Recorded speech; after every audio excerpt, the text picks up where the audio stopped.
Pauzames City, Misamis Occidental ug sa tanang nagtanaw kanato karon pinaagi sa Facebook page ug YouTube channel sa AONC. Kumusta? May adlaw. Ako si Dazzle Motikson, kini ang Pauzames Today, Agosto 28, 2025.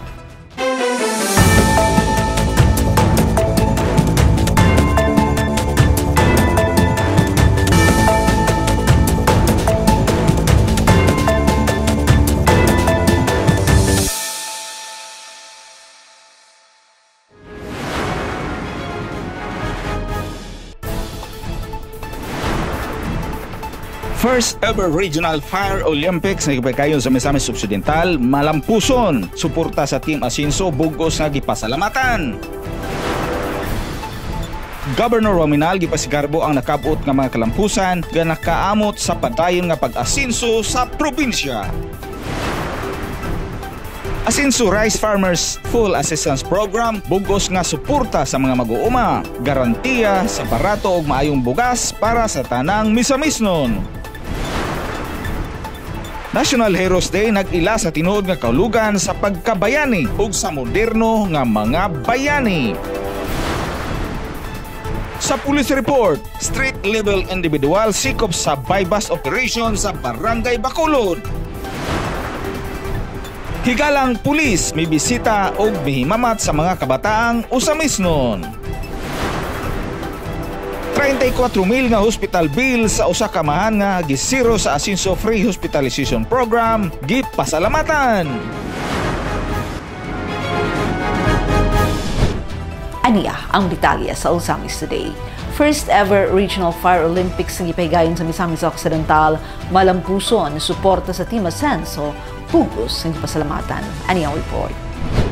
Malampuson nga natapos ang first ever Regional Fire Olympics Ultimate Firefighters Challenge 2025 human sa tulo ka adlaw nga kalihukan nga gipahigayon sa Misamis Occidental Provincial Athletic Complex kon Mopac, Oroquieta City. Nga gisugdan adlaw nga Lunes, Agosto 25 ug natapos adlaw Miyerkules, Agosto 27, 2025. Ang closing ceremony naghatag pasidungog sa madumadaog nga participating teams gikan sa nagkalain-laing nga syudad, munisipalidad ug probinsya sa Rion 10 nga naglakip sa province of Bukidnon, Valencia City, Malaybalay City, Misamis Oriental, Hingoog City, El Salvador City, Camiguin, Cagayan de Oro, Lanao del Norte, Iligan City, Office of the Regional Director, Pauzames City, Oroquieta City, Province of Misamis Occidental ug PDRRMO Asenso Rescue Team. Gipangluhan sa dakbayan sa Oroquieta pinaagi sa City Disaster Risk Reduction and Management Office kung CDRMO ang kompetisyon nga nakakuha sa overall champion title. Nakabot usab sa PDRMO Asenso Rescue Team ang first runner-up overall title o uban pang mga awards. Lakip na ang championship sa Water Search and Rescue kon WASAR, first runner-up Vehicular Accident and Life Extrication Challenge, first runner-up Mountain Search and Rescue kon MOSAR. Sa laing bahin, wala usab nagpaulahi ang Pauzames City CDRRMO nga migawas nga kampiyon sa PDRRMO CDRRMO category para sa Mass Casualty Incident Management kon MCIM. Kini bugos ng suportahan sa kinatibukang Team Asenso Administration ubos sa pagpanguna ni Governor Henry S. Waminal kauban si 2nd District Congressman Sancho Fernando Ando F. Waminal o Asenso Pinoy Representative Congressman Attorney Henry Indy F. Waminal Jr. Sa iyang opening message, gipaabot ni Provincial Fire Marshal Superintendent Gregorio S. El Bambo ang iyang dakong pagpasalamat kang Governor Henry ug sa tibuok Team Asenso tungod sa ligon nga suporta ni ini nga naghimong posible sa kalampusan sa tulo ka adlaw nga kalihukan. I would like to extend our deepest appreciation to the one and only, to our ever supportive and very hardworking Governor, Honorable Attorney Henry S. Waminal. Palakpakan natin si Gov! Now, this great undertaking would have never been possible without you, sir.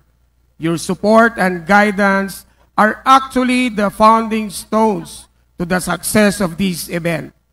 The men and women of the Bureau of Fire Protection Region 10 and all civilian fire brigades, firefighters, and first responders shall forever be grateful of your hospitality and generosity.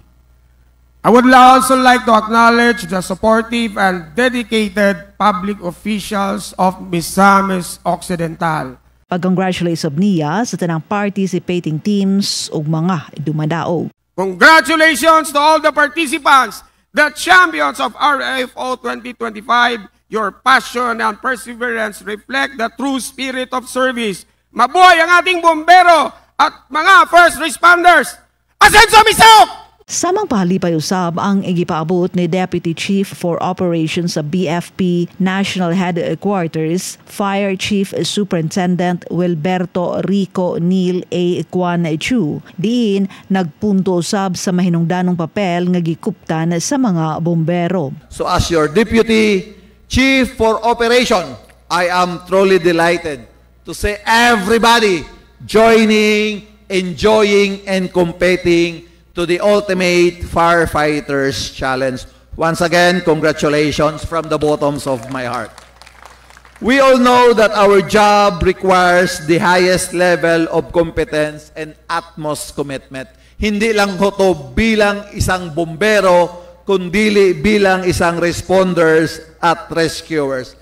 Even an iota of laxity and mediocrity can never be acceptable, especially since our calling runs along a thin line between life and death. Isa po to na parang gabuhok lang na klase ng trabaho nang kung tayo'y nagkakamali, it result to death. And we do not know sino, tayo ba o yung ating dapat iligtas. Kaya dapat pag-igihan natin ang ating trabaho. Gidugang paniya, as we already know, our job involves science. Firefighting is always a science. And the challenges in the fire service continue to evolve along with advancement of technology, modernization, urbanization, and other factors. Hence, this is one of our best platforms to anticipate, upgrade our knowledge and skills, and adapt to the upholding fire service challenges of the contemporary time. Kagaya ng 5Ms, Asenso Misok, Asenso Filipino, Asenso Bureau of Fire Protection. Again, on behalf of the Chief of the Bureau of Fire Protection, my warmest gratitude and congratulations to all the local officials of the province of Misamis Occidental, our good governor, and the entire men and women of the entire BFP Region 10, sa inyo pong lahat, for the successful conduct of the 3D event. Job well done to all of you. Kudos, mabuhay kayong lahat, mabuhay ang TRAR Asia, mabuhay ang Bureau of Fire Protection, mabuhay ang ISMOSOC, at mabuhay ang Ultimate Firefighters Challenge 2025. Mabuhay po ang bansang Pilipinas. ang tulo ka adlaw nga Regional Fire Olympics Ultimate Firefighters Challenge 2025 wala lamang nagpakita sa dedikasyon sa BFP sa Region 10 apan usab sa klaro ug bugos nga suporta sa Team Ascenso Administration ubos sa pagpanguna ni Governor Henry S. Waminal ngadto kanila. Kini naghatag kay gayunan aron masiguro nga mas epektibo ug luwas ang pagtrabaho sa mga bombero alayon sa mithi nga padayong pag-asenso sa Misamis Occidental. Governor Waminal gipasigarbo ang nakabot nga makalampusan nga nakaamot sa padayon nga pag-asenso sa probinsya. Ma-report si Barno Texon.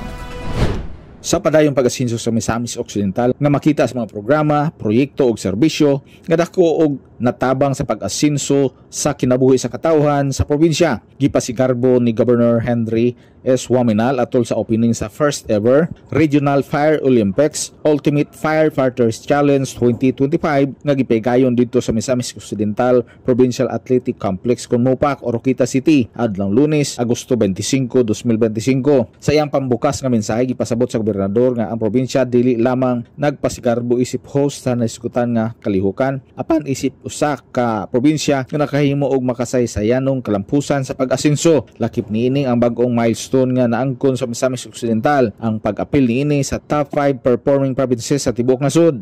Misamis Occidental stands proud not only as your host but as a province that has made historic strides in development and progress. Allow me to share some of our recent milestones. We are now among the top 5 performing provinces nationwide in year-on-year growth in locally sourced income with a record-breaking of 66.49% increase. Lakip niini mao ang pag-ila sa probinsya isip usa sa top 15 most progressive provinces sa tibuok nasod ug ikaupat sa pinakadali nga nagtubo nga ekonomiya ug largest economy sa tibuok Mindanao. We are now recognized as the 15th most progressive province in the country, and we are the 4th fastest growing economy and the largest economy overall in Mindanao. Gawas ni ini nga mga milestone, labing angayan gayud nga ipasigarbo kini tungod kay pipila ka mga katuigan ang Misamis Occidental na ulahi sa paglambo og naila nga apil sa poorest provinces sa atong nasod apan tungod sa matindud-ang pagpangalagad sa Team Asencio Administration nga gipangunahan sa gobernador ug kolaborasyon sa tanang lideres niini nga nagsunod sa 5M's Development Trust na kabuot sa probinsya ang pagka first class province.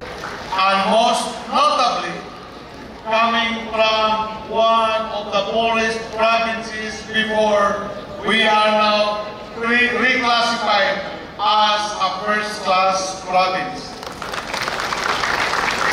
These achievements are not merely numbers. They are a reflection of the Asencio vision. We continue to work hard for a vision where every Misamisnon lives peacefully, progressively, and happily. Gipanunguha usab ni Governor Henry nga kini nga mga kalampusan ug kadaugan mapaabot usab sa kinatubuk ang Northern Mindanao. And we wish to extend this to the whole Northern Mindanao according to your slogan now in the Bureau of Fire Protection, GIS the best, meaning Region 10 is the best, and we wish that the Northern Mindanao will live peacefully, progressively, and happily.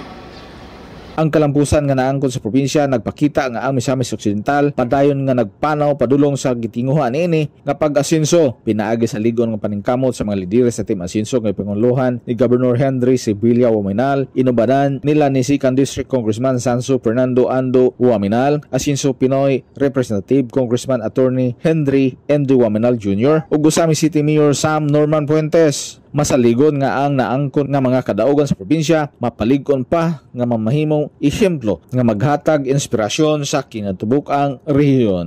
Alang sa Osamis Today, ako si Bernal Texon.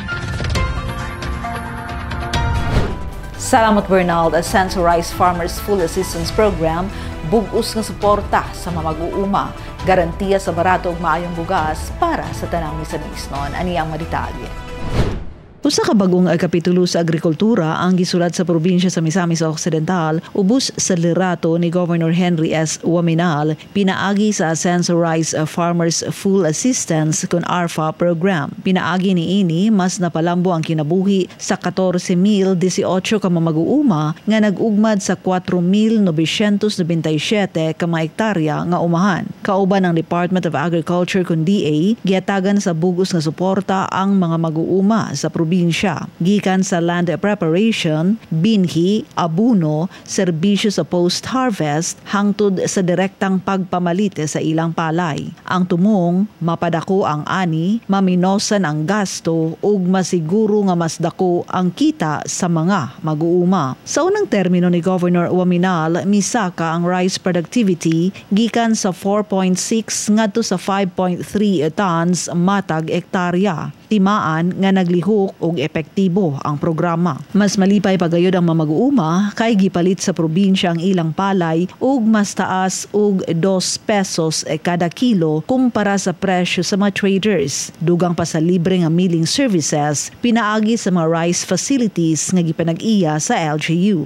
Dili lang ang mag-uuma ang nakapahimulos, ang katawhang misamisnon mismo nag-enjoy sa dekalidad nga bugas nga mapalit sa 20 pesos kada kilo, pinaagi sa baratong bugas para sa misamisnon kon BBM rice nga anaa sa mga kadiwa centers. Kauban ang Food Terminal Incorporated kon FTI ug National Food Authority kon NFA. Kining inisyatiba ligon nga nagsuporta sa 5M's Trust sa Asenso Misamis Occidental, misamisnon, magpuyong malinawon, malambuon ug malipayon. Alang kang Governor Henry S. Waminal, ang ARFA usa ka pamatuod nga kung palig-unon ang agrikultura, masiguro ang pagkaon, mas ligon ang ekonomiya ug mas malipay ang katawhan. Nga nagtuman sa advokasya ni Presidente Ferdinand Marcos Jr. alang sa food security. Nga nagpakita nga ang tinuod nga pag-asenso magsugod sa uma ug sa mga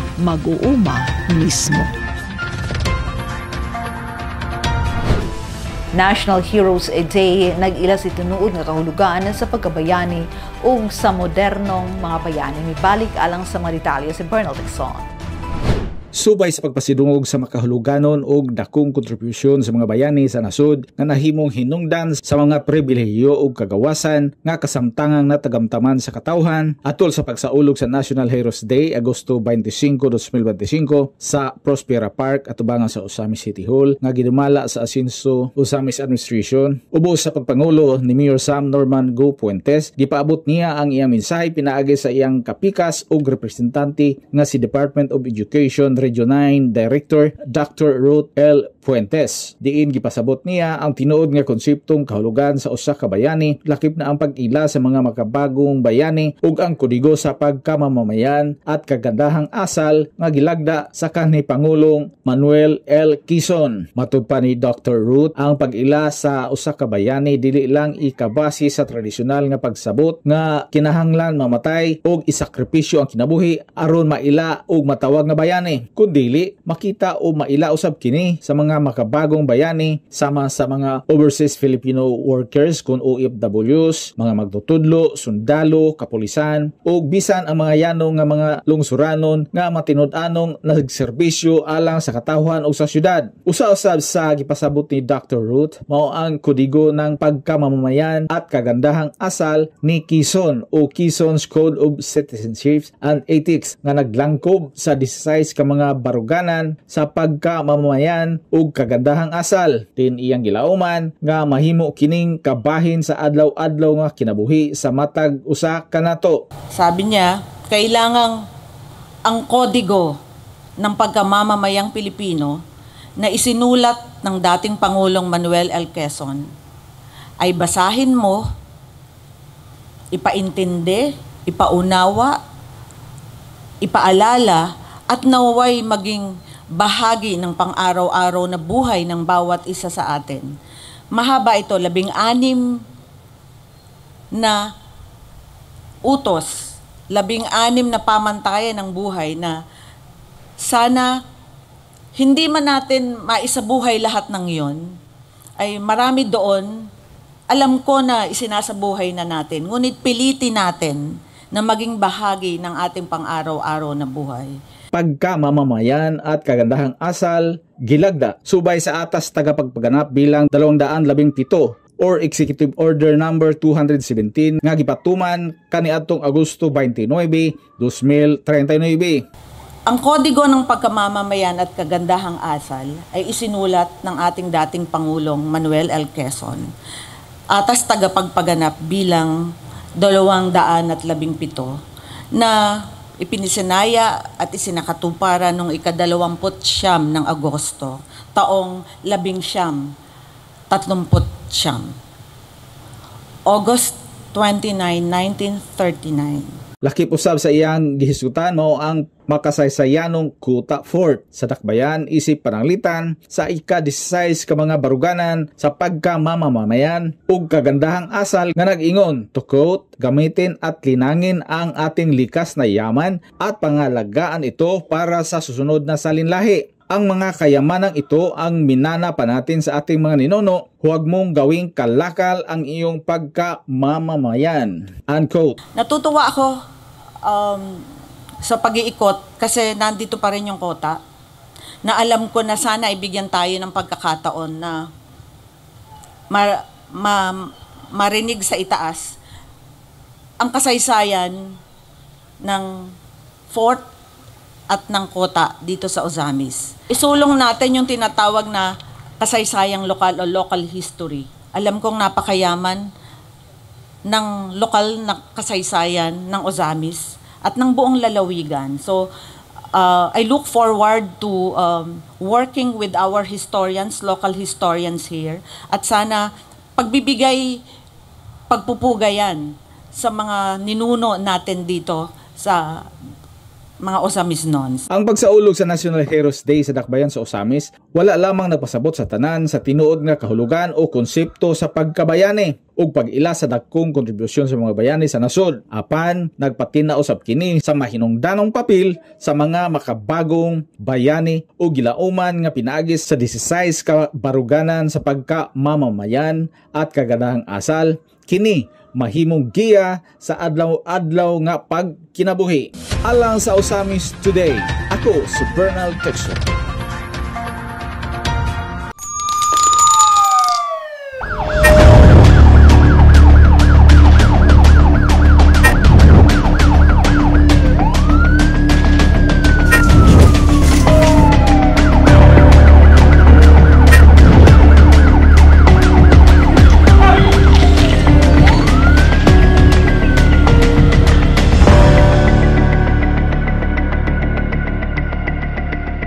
Sa police report, street-level individual, sikop sa buy-bust operation sa Barangay Bacolod.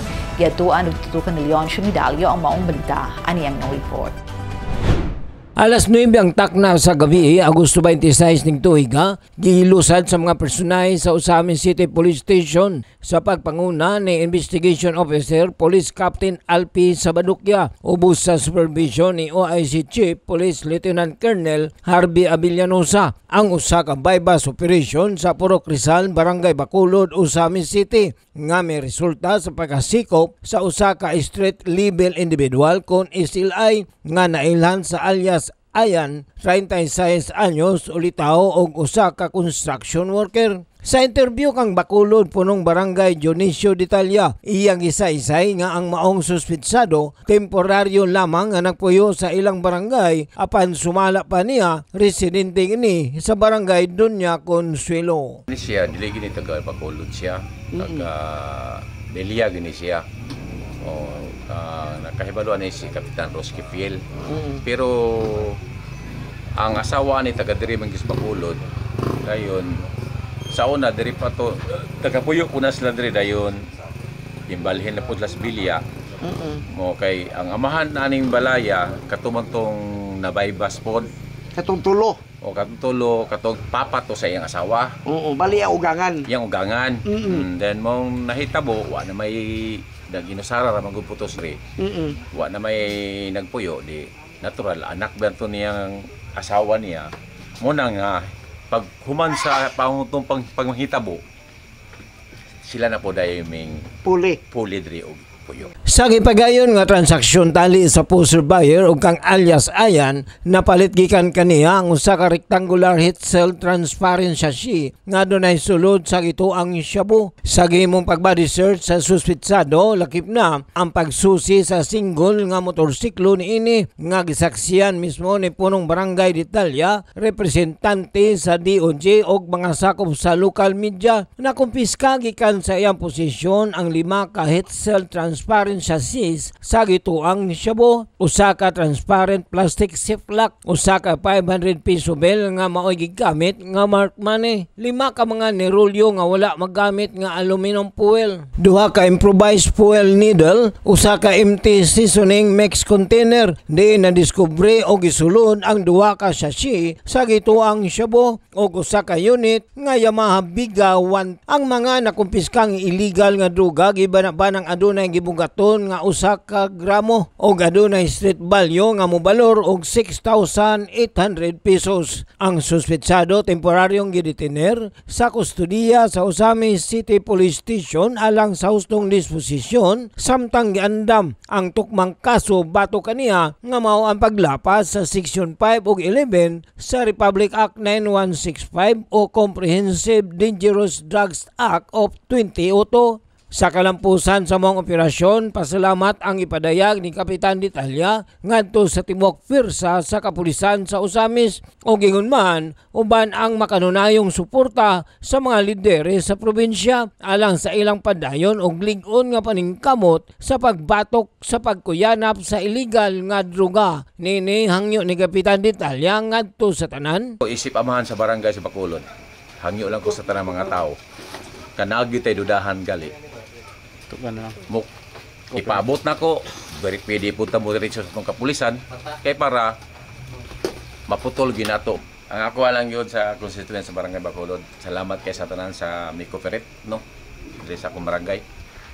Nga magkanunayon tang magmaigmat. Ang Osamis Police Station uban ang makanunayang suporta sa Asenso Osamis Administration ubos sa liderato ni Mayor Sam Norman Puentes padayon sa ilang hugot nga kampanya batok sa illegal nga droga og sa pagpanalipod sa matag komunidad aron masiguro ang malungtaron nga kalinaw o kahapsay sa dakbayan sa Osamis alang sa sigurado nga pag-asenso.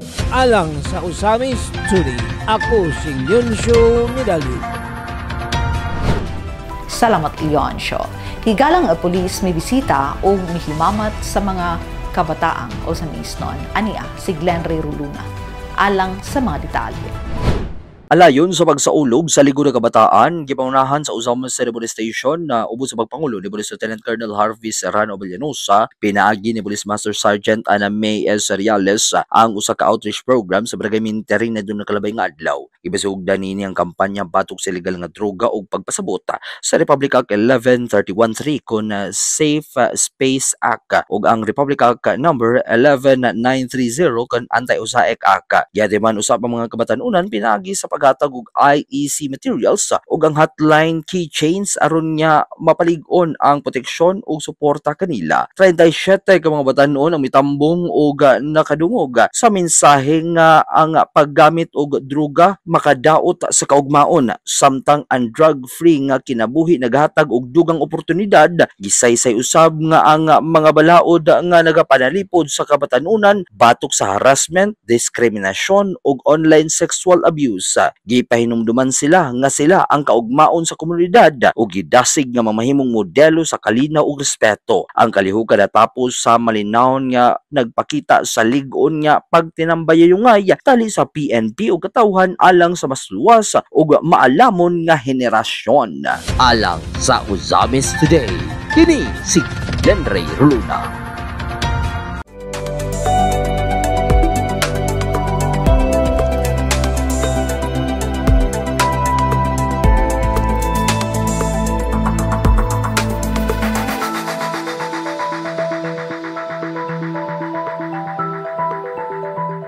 ₱34,000 pesos nga hospital bill sa usa ka amahan nga gi-zero sa Asenso Osamis Free Hospitalization Program gipasalamatan Mary Malody Reyes. Alang sa report. Ang amahan nga si Alfie Santa Iglesia, 32 anyos, residente sa Barangay Bungbong, wala nagduha-duha sa pagduol sa buhatan sa Asenso Osamis Administration ubos sa pagpanguna ni Mayor Sam Norman Fuentes alang sa dakong hospital bill sa iyang anak nga si Kobe A. Santa Iglesia, 1-year-old nga na-admit sa St. Joseph General Hospital nga mikabat sa kapin ₱34,000. Si baby Kobe Ace na-diagnose nga may pediatric community-acquired pneumonia, usa ka sakit nga nagkinahanglan sa tukmang medikal nga pag-atiman nga nagresulta usab sa pagdako sa ilang hospital nga balay runon. Indol ko kay mayor kang mga congressman nga niyanyo ko nga ila kong matabangan nga sa kong bill nga 34,000 akong anak. Bago pa nagtuig, St. Joseph. Nahibaluan nga ang Ascenso Ozames Free Hospitalization Program daan ang napatuman ubos sa termino sa mga nakalabay nga Ascenso Administration Mayors nga sila 2nd District Representative Congressman Sancho Fernando Ando F. Fuminal ug Ascenso Pinoy Representative Congressman Attorney Henry N.D.F. Fuminal Jr. Sa kasamtangan, ang maayong programa pugos usab nga gipadayon ni Mayor Sam Fuentes nga padayon sa kanunay nga nakatudog kahupayan alang sa mga Ozamisnong kapos sa pinansyal sama kang Alfie nga usa lamang ka motocab driver ug ang iyang asawa usa lamang ka food vendor. Motor cab driver ako, ma'am. Motor cab driver, imong partner, imong asawa? Vendor ako ka na ba? Food vendor ba? Tulo. Kining na-hospital, kapila maniningin? Katulo. Tungod niini, ang pagtuol ni Alfie wala mapakyas tungod kay ang 34,919 pesos and 30 centavos nga hospital bill hingpit nga na zero. Karon ila ko natabangan nga wala ko na baryan si gamay. Pusa, pasalamat ang iyang gipatayag ngadto sa Ascenso Ozames Administration nga gipangunahan ni Mayor Sam Norman Fuentes uban ang suporta nila Governor Henry Waminal, Kong Segundo Ando Waminal ug Kong Ascenso Attorney Indy Waminal. Daghang pasalamat Kong Congressman, Gobernador sa atong mayor. Daghang salamat nga inyo kong itabangan sa akong kwan bayro na sa ospital. Dagan nyo kayong salamat ug padayon pa sa pag-asinso sa Ozames. Alang sa Ozames Today, ako si Mary Melody Reyes.